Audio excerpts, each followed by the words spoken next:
ಆತ್ಮೀಯ ಬಂಧುಗಳೇ, ಮಹಾಭಾರತ ಉದ್ಯೋಗ ಪರ್ವ ವಿದುರ ನೀತಿಯಿಂದ 2ನೇ ಅಧ್ಯಾಯವನ್ನ ತಿಳ್ಕೊಳ್ತಾ ಇದ್ವಿ.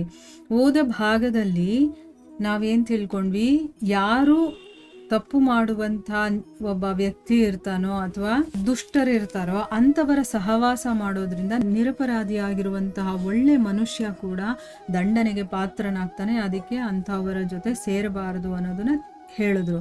ಈಗ ಮುಂದುವರೆದು ಹೇಳ್ತಾರೆ, ಯಾರು 5 ವಿಷಯಗಳ ಕಡೆ ಓಡುವಂತಹ ತನ್ನ 5 ಇಂದ್ರಿಯ ರೂಪಿ ಶತ್ರುಗಳನ್ನ ಮೋಹದ ಕಾರಣದಿಂದ ವಶಪಡಿಸ್ಕೊಳ್ಳೋದಿಲ್ವೋ, ಅಂದ್ರೆ ಈಗ ನನಗೆ 5 ಇಂದ್ರಿಯಗಳು ಶತ್ರುಗಳು ಅಂತ ಗೊತ್ತಾಗಿದೆ, ಆದರೆ ಅದ್ರ ಮೇಲೆ ಮೋಹ ಇರುತ್ತಲ್ಲ ನಮಗೆ, ಅಂದರೆ ಈಗ ಕಣ್ಣು ಏನನ್ನು ನೋಡುತ್ತೋ ಅದನ್ನು ನೋಡಬೇಕು ಅನ್ನುವಂಥ ಮೋಹ ನನ್ನ ಒಳಗಡೆ ಇರೋದ್ರಿಂದ ನಾನೇನು ಮಾಡ್ತೀನಿ, ಆ ಇಂದ್ರಿಯಗಳಿಗೆ ಹೇಳ್ದಾಗ ಕೇಳ್ಕೊಂಡು ಹೋಗ್ತೀನಿ.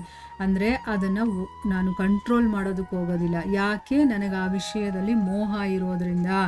ಅಂಥ ಮನುಷ್ಯನನ್ನು ಈ ವಿಪತ್ತು ಅನ್ನೋದು ಗ್ರಹಿಸ್ಕೊಳ್ಳುತ್ತೆ. ಅಂದರೆ ಇವತ್ತಲ್ಲ ನಾಳೆ ಅವನಿಗೆ ವಿಪತ್ತು ಅನ್ನೋದು ಕಟ್ಟಿಟ್ಟ ಬುತ್ತಿ.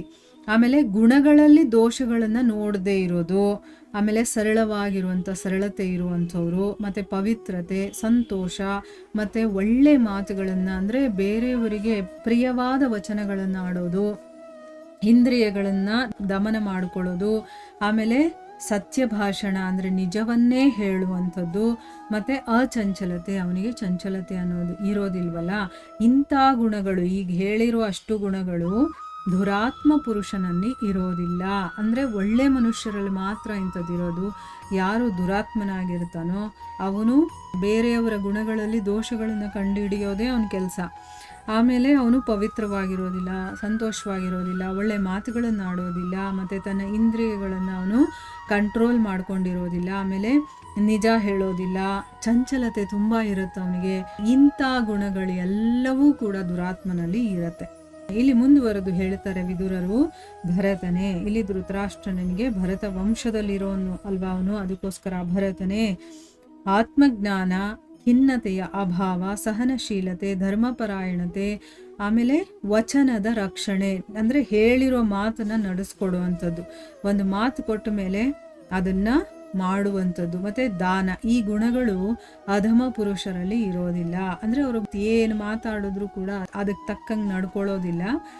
ಆಮೇಲೆ ಅವರಲ್ಲಿ ಆತ್ಮಜ್ಞಾನ ಅನ್ನೋದು ಮೊದಲೇ ಇರೋದಿಲ್ಲ, ಆಮೇಲೆ ಸಹನೆ ಅನ್ನೋದು ಇರೋದಿಲ್ಲ, ಧರ್ಮಪರಾಯಣತೆ ಅನ್ನೋದು ಇರೋದಿಲ್ಲ. ಈ ರೀತಿ ಅಧಮ ಪುರುಷರಲ್ಲಿ ಇಂಥ ಗುಣಗಳೆಲ್ಲ ಇರೋದಿಲ್ಲ.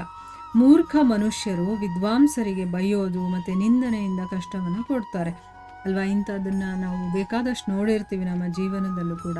ಯಾರು ಮೂರ್ಖರಾಗಿರ್ತಾರೋ ಅವರು ವಿದ್ವಾಂಸರು ಅಂತಂದರೆ ತಿಳುವಳಿಕೆ, ಜ್ಞಾನ ಎಲ್ಲ ತಿಳ್ಕೊಂಡಿರ್ತಾರಲ್ಲ ಅಂಥವ್ರಿಗೆ ಬೈತಾರೆ ಮತ್ತು ನಿಂದನೆ ಮಾಡಿ ಕಷ್ಟವನ್ನು ಕೂಡ ಕೊಡ್ತಾರೆ. ಬೈತಾನಲ್ಲ ಅವನು ಪಾಪದ ಭಾಗಿದಾರನಾಗ್ತಾನೆ, ಮತ್ತು ಕ್ಷಮಿಸೋನು ಇರ್ತಾನಲ್ಲ ಅವನು ಪಾಪಗಳಿಂದ ಮುಕ್ತನಾಗ್ತಾನೆ. ನೋಡಿ, ಈಗ ನಮ್ಮ ಪಾಪಗಳಿಂದ ನಾವು ಮುಕ್ತರಾಗಬೇಕು ಅಂತಂದರೆ ನಾವು ಕ್ಷಮಾ ಗುಣವನ್ನು ನಮ್ಮಲ್ಲಿ ಇಟ್ಕೋಬೇಕು. ಅಂದರೆ ನಾವು ಕ್ಷಮಿಸುವಂಥ ಗುಣವನ್ನು ನಾವು ರೂಢಿಸ್ಕೊಳ್ಬೇಕು ನಮ್ಮಲ್ಲಿ. ಬಿಡು ಬೈಯೋದು ಯಾಕೆ, ಬಿಡು ಏನಾದರೂ ಹೇಳ್ಕೊಂಡು ಹೋಗಲಿ ಅಂತ ಕ್ಷಮಿಸುವಂಥದ್ದನ್ನು ನಾವು ಕಲಿಬೇಕು. ಆಮೇಲೆ ದುಷ್ಟ ಪುರುಷರು ಇರ್ತಾರಲ್ಲ ಅಂಥವರ ಬಲ ಯಾವುದು ಅಂತಂದರೆ ಹಿಂಸೆ ಮಾಡೋದೇ ಅವರ ಒಂದು ಬಲ. ಇನ್ನು ರಾಜರ ಬಲ ಯಾವುದು ಅಂತಂದರೆ ದಂಡನೆ ಕೊಡೋದು, ಅಂದರೆ ದಂಡಿಸೋದು. ಸ್ತ್ರೀಯರ ಬಲ ಏನು ಅಂತಂದರೆ ಸೇವೆ ಮಾಡೋದು, ಮತ್ತು ಗುಣವಂತನ ಬಲ ಏನು ಅಂತಂದರೆ ಕ್ಷಮಿಸೋದು. ಇಲ್ಲಿ ಯಾರ್ಯಾರ ಬಲ ಏನು ಅನ್ನೋದ್ರ ಬಗ್ಗೆ ಹೇಳಿದ್ದಾರೆ. ಮುಂದುವರೆದು ಹೇಳ್ತಾರೆ, ರಾಜನೇ ವಾಣಿಯ ಸಂಪೂರ್ಣ ಸಂಯಮವನ್ನು ಬಹಳ ಕಠಿಣ ಅಂತ ಹೇಳಿದ್ದಾರೆ. ಅಂದರೆ ನಾವು ಮಾತಾಡೋ ಮಾತಿದೆಯಲ್ಲ ಅದನ್ನು ಕಂಟ್ರೋಲ್ ಮಾಡೋದಿದೆಯಲ್ಲ ಇದು ತುಂಬ ಕಷ್ಟ ಅಂತ ಹೇಳಿದ್ದಾರೆ. ಕೋಪ ಬಂತು ಅಂತಂದರೆ ನಮ್ಮ ಬಾಯಲ್ಲಿ ಎಂತೆಂಥ ಮಾತಾಡ್ಬಿಟ್ಟಿರ್ತೀವೋ ನಮಗೇ ಗೊತ್ತಿರೋದಿಲ್ಲ ಅಲ್ವಾ. ಆದರೆ ವಿಶೇಷ ಅರ್ಥಯುಕ್ತ ಮತ್ತು ಚಮತ್ಕಾರ ಪೂರ್ಣವಾದಂತಹ ವಾಣಿ ಕೂಡ ಹೆಚ್ಚು ಮಾತನಾಡಲಾಗುವುದಿಲ್ಲ. ಅಂದರೆ ಏನು, ಅರ್ಥ ಜಾಸ್ತಿ ಇದ್ದು ಚಮತ್ಕಾರವಾದಂಥ ವಾಣಿ, ಬೇರೆಯವರ ಮನಸ್ಸಿಗೆ ನೋವಾಗದೇ ಇರೋ ಹಾಗೆ ಮಾತಾಡ್ತೀವಲ್ವ ಅದು ಕೂಡ ಜಾಸ್ತಿ ಮಾತಾಡೋದಕ್ಕಾಗೋದಿಲ್ಲ ಅಂತ ಹೇಳ್ತಾ ಇದ್ದಾರೆ. 1-2 ಸೆಂಟೆನ್ಸಲ್ಲೇ ಅವರನ್ನು ಸಂತೋಷ ಪಡಿಸ್ಬೋದು.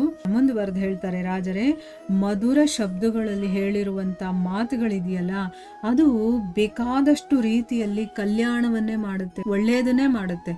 ಒಳ್ಳೆ ವಿಷಯ ಆಗಿರ್ಬೋದು, ಒಳ್ಳೆ ಮಾತಾಗಿರ್ಬೋದು, ಒಳ್ಳೆ ಕೆಲಸ ಆಗಿರ್ಬೋದು, ಅದು ಒಳ್ಳೆ ರಿಸಲ್ಟನ್ನೇ ಕೊಡುತ್ತಲ್ವಾ. ಅದಕ್ಕೆ ಇಲ್ಲಿ ಮಧುರವಾಗಿ ಯಾರು ಮಾತಾಡ್ತಾರೋ ಅದರ ರಿಸಲ್ಟು ಕೂಡ ಒಳ್ಳೆಯದೇ ಆಗಿರುತ್ತೆ. ಆದರೆ ಅದೇ ಕಟುವಾದ ಶಬ್ದಗಳಲ್ಲಿ ನಾವೇನಾದರೂ ಮಾತಾಡಿದ್ರೆ ಒಂದು ಮಹಾ ಅನರ್ಥಕ್ಕೆ ಕಾರಣವಾಗ್ಬಿಡುತ್ತೆ. ಇದರ ಬಗ್ಗೆನೂ ನಮಗೆಲ್ಲರಿಗೂ ಬೇಕಾದಷ್ಟು ವಿಷಯಗಳು ಗೊತ್ತಿರುತ್ತೆ ಅಲ್ವಾ. ಮಾತಾಡ್ಬಿಟ್ಟು ಆಮೇಲೆ ಅದರಿಂದ ಏನೇನೆಲ್ಲ ಅನರ್ಥ ಆಗುತ್ತೆ ಅಂತಂದ್ಬಿಟ್ಟು, ಬಾಣಗಳಿಂದ ಛೇದಿಸಲ್ಪಟ್ಟಂತಹ ಅಂದ್ರೆ ಏನು, ಬಾಣಗಳಿಂದ ಒಡೆದು ಅದು ಸೀಳಿರುವಂಥ ಮತ್ತು ಕೊಡಲಿಯಿಂದ ಕತ್ತರಿಸಿರುವಂತಹ ಕಾಡಿದೆಯಲ್ಲ ಅದು ಚಿಗುರಿ ಬೆಳೆದು ಬಿಡುತ್ತೆ. ಇವತ್ತು ಕಟ್ ಮಾಡಿದ್ರೆ ಇನ್ನು ಸ್ವಲ್ಪ ದಿವಸದಲ್ಲಿ ಆ ಇಡೀ ಕಾಡನ್ನ ಕಟ್ ಮಾಡಿದ್ರು ಕೂಡ ಅದು ಚಿಗುರಿ ಬೆಳೆಯುತ್ತೆ. ಆದರೆ ಕಟುವಚನಗಳನ್ನಾಡಿ ನಮ್ಮ ವಾಣಿಯಿಂದ ಮಾಡಿರ್ತೀವಲ್ವಾ, ಅದು ಭಯಾನಕವಾಗಿರುವಂಥ ಗಾಯ, ಅದು ಯಾವತ್ತೂ ಒಣಗೋದಿಲ್ಲ. ಅಂತಂದರೆ ಏನು, ಮರವನ್ನ ಕಡಿದ್ರೆ ಬೇಕಾದರೆ ಅದು ಮತ್ತೆ ಚಿಗುರಿ ಬೆಳ್ಕೊಂಡ್ಬಿಡುತ್ತೆ. ಆದರೆ ನಾವು ಮಾತಾಡಿರುವಂಥ ಮಾತನ್ನು ವಾಪಸ್ ತಗೊಳಕ್ಕಾಗತ್ತಾ? ಇಲ್ಲ. ಅದರಿಂದ ಎಷ್ಟು ತೊಂದರೆ ಆಗಿರುತ್ತೋ ಅಥವಾ ಬೇರೆಯವ್ರ ಮನಸ್ಸಿಗೆ ನಾವು ಅದರಿಂದ ಗಾಯ ಆಗಿರುತ್ತೋ ಅದು ಯಾವತ್ತಿಗೂ ಒಣಗೋದಿಲ್ಲ. ಅದು ಹಾಗೇ ಇರುತ್ತೆ ಅವ್ರ ಮನಸ್ಸಲ್ಲಿ ಅಲ್ವಾ. ಅದಕ್ಕೆ ಹಿರಿಯರು ಹೇಳ್ತಾರೆ, ಮಾತಾಡೋದಕ್ಕೆ ಮುಂಚೆ ಯೋಚನೆ ಮಾಡಿ ನಾವು ಮಾತಾಡಬೇಕು ಅಂತಂದ್ಬಿಟ್ಟು. ಎಷ್ಟೆಲ್ಲ ವಿಚಾರಗಳನ್ನು ವಿದುರರು ಹೇಳ್ತಾ ಇದ್ದಾರೆ ನೋಡಿ. ಇದರಲ್ಲಿ ಕೆಲವೊಂದನ್ನು ನಾವು ಅಳವಡಿಸ್ಕೊಳ್ಬೋದು ಆರಾಮಾಗಿ. ಅಂದರೆ ಚಿಕ್ಕ ಚಿಕ್ಕ ವಿಷಯಗಳಾದರೂ ಕೂಡ ಅದರ ಪರಿಣಾಮ ದೊಡ್ಡದಾಗಿರುತ್ತೆ. ಈಗ ಯಾರೋ ನಮಗೆ 28 ಮಾತಾಡ್ತಾರೆ ಅಂತಂದ್ಬಿಟ್ಟು ಅದನ್ನೆಲ್ಲ ನಾವು ತಲೆಗೆ ಹಾಕ್ಕೋಬೇಕು ಅಂತೇನಿಲ್ಲ. ಕ್ಷಮಿಸ್ಬಿಡ್ಬೇಕು, ಹೋಗ್ಲಿ ಬಿಡು, ಏನೋ ಅವರು ಅಜ್ಞಾನದಲ್ಲಿರೋದ್ರಿಂದ ಮಾತಾಡ್ತಾ ಇದ್ದಾರೆ ಅಂತಂದ್ಬಿಟ್ಟು. ಮತ್ತು ನಾವು ಬೇರೆಯವ್ರ ಹತ್ರ ಮಾತಾಡಬೇಕಾದ್ರೆ ಕಟು ವಚನಗಳನ್ನು ಅಂದರೆ ಅವ್ರ ಮನ್ಸಿಗೆ ನೋವಾಗೋ ರೀತಿ ಮಾತಾಡೋದಕ್ಕೆ ಬದಲು ಅದನ್ನೇ ಒಳ್ಳೆ ರೀತಿಯಲ್ಲಿ ಹೇಳ್ಬೋದಲ್ವಾ. ಯಾಕೆ ಅಂತಂದರೆ ನಮ್ಮಲ್ಲಿ ಒಳಗಡೆ ಕೋಪ ಮತ್ತು ಆಕ್ರೋಶ ಇಂಥ ಗುಣಗಳೆಲ್ಲ ಇದ್ದಾಗ ಅಂಥ ಮಾತುಗಳು ಬರೋದು ಸಹಜವಾಗಿರುತ್ತೆ. ಅದಕ್ಕೆ ನಮ್ಮ ಒಳಗಡೆ ಇರುವಂಥ ಶತ್ರುಗಳನ್ನೆಲ್ಲ ಮೊದಲು ನಾವು ನಾಶ ಮಾಡೋದಕ್ಕೆ ಪ್ರಯತ್ನ ಮಾಡಬೇಕು. ಆಮೇಲೆ ಹೊರಗಿನ ಬಗ್ಗೆ ಯೋಚನೆ ಮಾಡೋಣ, ಬೇರೆಯವ್ರ ಬಗ್ಗೆ ಅಲ್ವಾ. ಮೊದಲು ನನ್ನ ಒಳಗಡೆ ಏನೇನೆಲ್ಲ ರಿಪೇರಿ ಕೆಲಸಗಳಾಗಬೇಕು, ಯಾವ ಶತ್ರುಗಳಿದ್ದಾರೆ ಫಸ್ಟ್ ಅದನ್ನು ಐಡೆಂಟಿಫೈ ಮಾಡೋದನ್ನು ಕಲ್ತ್ಕೋಬೇಕು. ಆಮೇಲೆ ಅವರನ್ನು ನಾಶ ಮಾಡೋದ್ರ ಬಗ್ಗೆ ಯೋಚನೆ ಮಾಡಿ ಆ ನಾಶ ಮಾಡೋದಕ್ಕೆ ಏನೇನು ಬೇಕೋ ಅದರ ಕಡೆ ನಾವು ತಯಾರಿ ನಡೆಸಬೇಕು, ಸಾಧನೆ ಮಾಡಬೇಕು. ಅದನ್ನೇ ಸಾಧನೆ ಅಂತ ಹೇಳೋದು. ಸಾಧನೆ ಅಂತಂದ್ರೆ ಏನೋ ಎಕ್ಸಸೈಸ್ ಮಾಡೋದು ಅಥವಾ ಬೆಟ್ಟದ ಮೇಲೆ ಹತ್ತಬೇಕು ಅಥವಾ ಸಮುದ್ರದ ಒಳಗಡೆ ಇಳಿಬೇಕು ಆಳಕ್ಕೆ, ಅದೆಲ್ಲ ಸಾಧನೆ ಅಲ್ಲ. ನಮ್ಮ ಒಳಗಡೆ ಇರೋದನ್ನು ನಾವು ಹುಡುಕಬೇಕು. ಏನೇನು ಕೆಟ್ಟ ಗುಣಗಳಿದೆ, ಯಾರ್ಯಾರು ಶತ್ರುಗಳಿದ್ದಾರೆ ನನ್ನ ಒಳಗಡೆ, ಅವರನ್ನೆಲ್ಲ ನಾಶ ಮಾಡೋದಕ್ಕೆ ನಾನು ಏನು ಮಾಡಬೇಕು, ಇದು ಸಾಧನೆ ಅಂತಂದರೆ. ಕೂತ್ಕೊಂಡು ಮನನ ಮಾಡಬೇಕು, ಆಮೇಲೆ ಸ್ವಲ್ಪ ಯೋಚನೆ ಮಾಡಿ ಅದಕ್ಕೆ ಏನು ಮಾಡಿದ್ರೆ ಶತ್ರು ನಾಶ ಆಗುತ್ತೆ ಅನ್ನೋದೆಲ್ಲ ಯೋಚನೆ ಮಾಡ್ತೀವಲ್ವ, ಇದನ್ನೇ ಸಾಧನೆ ಅಂತ ಹೇಳೋದು. ಸೊ ಇಲ್ಲಿಗೆ ನಾವು ನಿಲ್ಲಿಸೋಣ. ಹರೇ ಕೃಷ್ಣ.